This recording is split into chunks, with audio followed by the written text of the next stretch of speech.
રાજકોટમાંથી મોટી કાર્યવાહી સામે આવી છે। ગુજસી ટોકના ગુનામાં છેલ્લા 22 મહિનાથી નાચતો ફરતો આરોપી અંતે ક્રાઇમ બ્રાન્ચના હાથે ઝડપાયો। પોલીસે વેશ બદલીને ઓપરેશન ચલાવ્યું અને આરોપીને ઝડપી પાડવામાં સફળતા મળી છે। હવે આરોપી સામે આગળની કાર્યવાહી શરૂ કરવામાં આવી છે। વધુ સમાચાર માટે જોડાયેલા રહો RP Gujarat news Rajkot.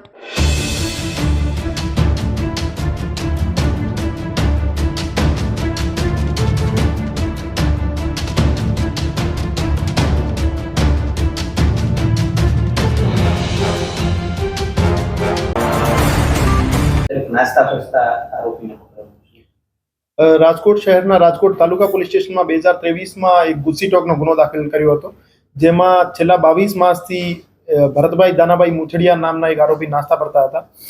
Rajkot crime બ્રાન્ચને ખાનગી રીતે એક હકીકત મળી હતી, જેમાં કાલાવાડ રોડ ખાતે રિક્ષા ચાલકનો વેશ પલટો કરી રાજકોટ શહેર ક્રાઇમ બ્રાન્ચના ટીમ મેમ્બર્સ દ્વારા આ ગુસ્સી ટોકના નાસ્તા ફરતા આરોપીને પકડી પાડવામાં આવેલ છે।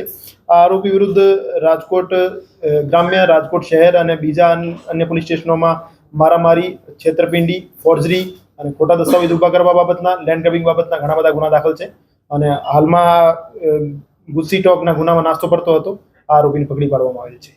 કઈ જગ્યાએ નાસ્તો કરતો હતો, કોને આશ્રય? રાજકોટ તાલુકામાં જે ગુસ્સી ટોકનો ગુનો દાખલ થયેલો છે, આ ગુનામાં એ નાસ્તો કરતો હતો।